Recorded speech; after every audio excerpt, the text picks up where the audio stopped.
How are you today?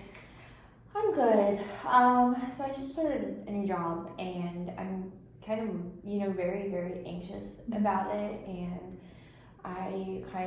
it's starting to keep me up at night and it's just like consuming all of my thoughts. And I'm just really worried about it. I just wanted to come talk to somebody about it, I guess. Of course. Well, thank you for being here and sharing about this very common thing of like starting something new, something that's a huge part of our lives, which is like starting a new job. We spend a lot of time at work, so it's understandable that you're feeling a little bit anxious about starting this new chapter. Tell me a little bit about your previous experience and like your jobs and like what is this new job about? Well, I guess this is really my first like real job outside of graduating college. Like it's my first big girl job, I guess you could say. I've had like small little jobs, like summer jobs in the past, or like high school jobs, but nothing that's really like been too mentally taxing. And I guess this is just the first job that I've had that's like a every single day I'm constantly working and I know that's like, life and that's what adults do, but it's just been kind of a very difficult transition from college. And I just feel like I just don't belong. I feel like I'm not good enough in this job setting, and I feel like people are looking at me and that they know that like I'm too young to be there. And I'm a teacher for fifth graders, and I like it, but it's really difficult to kind of manage the classroom sometimes. And I feel like the parents expect so much out of me, and I think they also see me that I'm younger, and they don't I just think they just don't think that I'm a good teacher, and I feel like my kids aren't learning anything, and that I'm just not being a good teacher. I feel like I'm constantly just yelling when something happens, and I can't get them to calm down, and I can't teach them. And I don't know if this is the right thing for me, and I'm just constantly so tired. So yeah. I heard you saying that you feel like you're not good enough. Talk to me a little bit about those feelings. Where do they come from? What are the thoughts that you're having whenever you get to this conclusion of not being good enough? I feel like I've kind of always have never felt good enough for like anything, I guess. Throughout my life, like I've always felt like I needed to prove my worth and myself and everything that I do. So I think just coming to this new job, like I think I'm very much of like a people pleaser, and I thought I stopped doing that, but with this new job, I think it's just resurfacing, and I want to please everybody, but I can't, and I think that's slowly like killing me, and it's just making me feel like I shouldn't be there, or I'm just not educated enough to be there. And yeah, I just feel like I've always kind of had like the feeling of not being good enough with whatever I do, really. So those are hard feelings to have, and I understand how you could get to this place where you're feeling these things, and I'm sorry you're experiencing this because I don't think it's truth. You made it here.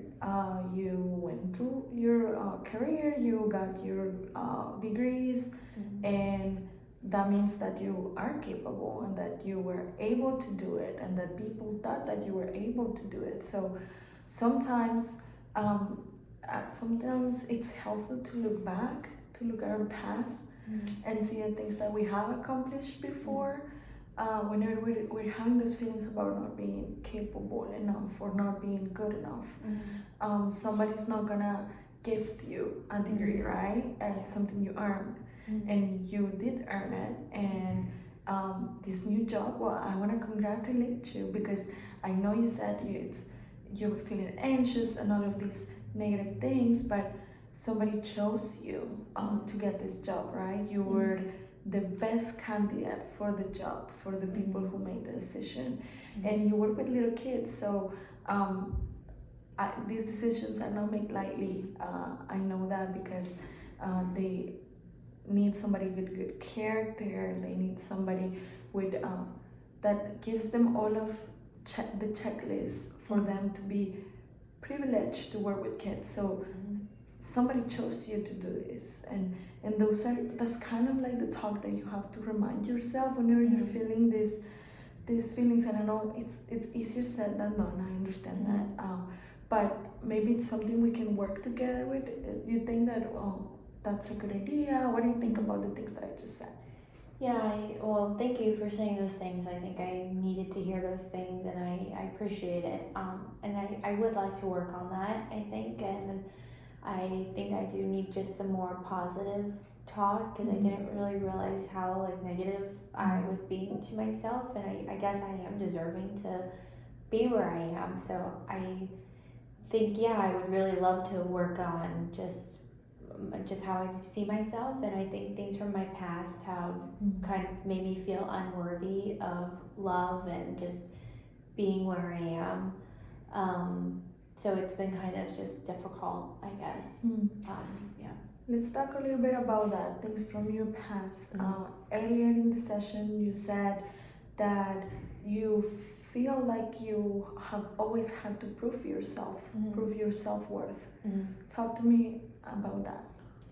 I think part of it was just from when I was like a kid. I think my parents would just be very, very hard on me when in sports, in school. Like if I had a bad grade or I did bad on an exam, I was terrified to go home because I knew that they were going to yell at me, or I was probably going to be grounded. And I think in sports, like I always just felt like I had to prove myself for my position, and if I had a bad game, they would just, I just knew the car ride home wasn't going to be good. So I would always, I really just always wanted to make them proud, and I feel like I struggle to do that. And I think I do a lot of things to try to make them proud, and it's just like, I don't know if that's just affected how I am now and how I like view myself, but yeah, it's just, I guess growing up, they were just very, very difficult on me, and I never felt like I was good enough with whatever I did. So you would say that maybe your self-worth is a little bit connected to your accomplishments? Yeah, yes, I would say that, because I really feel like if I don't accomplish anything, like, what good am I doing here? Like, why? I'm not doing anything, so why do I matter, really? I understand. Those are hard feelings to have. But also you have accomplished so much, and you need to see that, because sometimes whenever we look forward too much to the next big thing, we kind of like forget really quick about the things that we have accomplished. So if we were to be realistic and logic and factual, if your self-worth was connected to your accomplishments, which is not the ideal thing, but if we were to look at it that way, you have accomplished so much. You're very young, you have built a career for yourself, you got these degrees, you started, like you said, your first bigger job, and you have accomplished a lot. So you are so much more than these things. You are so much more than the things that you do, than the accomplishments that you have. But if we were to look at it that way, you have accomplished so much. So I agree with you when you recognize that you have engaged in a little bit of negative self-talk, and I want to work with you on that. I want to kind of help you shift those thoughts, that self-talk, into other thoughts, something more positive, and it doesn't have to be extreme. We're not gonna, we have to work step by step, but maybe instead of thinking I've never accomplished anything in my life, we can think of one or two things that you have accomplished that you are really proud of. Okay. And maybe we can replace those thoughts with those new thoughts? You think Yeah. that's something that you would be willing to practice? Yeah. Mhm. I think it might be hard at first to like replace it, but I think I am like starting to recognize like the negative thoughts, and Mhm. even my time here kind of helps me to like recognize those are not helpful thoughts. But I would really love to work on it because I just feel like I can't deal with this anxiety anymore Mhm. that like centers around like my life and not feeling like good enough in whatever I do, because it's just like I just don't really know what to do anymore. Like I'm having trouble sleeping. I'm just constantly like worried about like the job that I'm like at. So yeah. Yeah, yeah. We definitely uh, want you to enjoy this new accomplishment, and the anxiety, it's normal. Okay. You said it yourself, it's a transition. Mm-hmm. There's always a little bit anxiety with starting something new. But I do really want to work on the things that I've mentioned about the way that you perceive yourself and your accomplishments. Have you engaged with journaling before? Yeah, like kind of like a little bit. Maybe I'll like write down a thing here or there, and like I don't know. I still feel like my thoughts like kind of like ramble around. Maybe I'm just like not doing it right. So Yeah. So I don't want you to think as a right, there's a right or wrong way to do it. I just want you to maybe before your next session, I want you to sit down, maybe have like a 30-minute moment with your journal, and I want you to write a list of things that you are proud of, things that you have accomplished, and it doesn't have to be all these big things like your degrees. It could be just moments in your life that you have felt proud about yourself, and I would like you to bring back to our next session a list of 10 things that you are proud of. Do you think that's a good idea? Yeah. How do you feel about the assignment?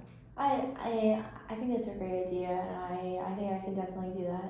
I'm excited. I love assignments, so I think it'll be good. Great. Yeah, and I think that'll be great. Well, it's good to know that you like to do those, because Mhm. maybe we can just use that as part of our sessions, and Yeah. I can give you a couple assignments at the end of Okay. the session, and we can talk about it next time. Okay. Okay. Yeah.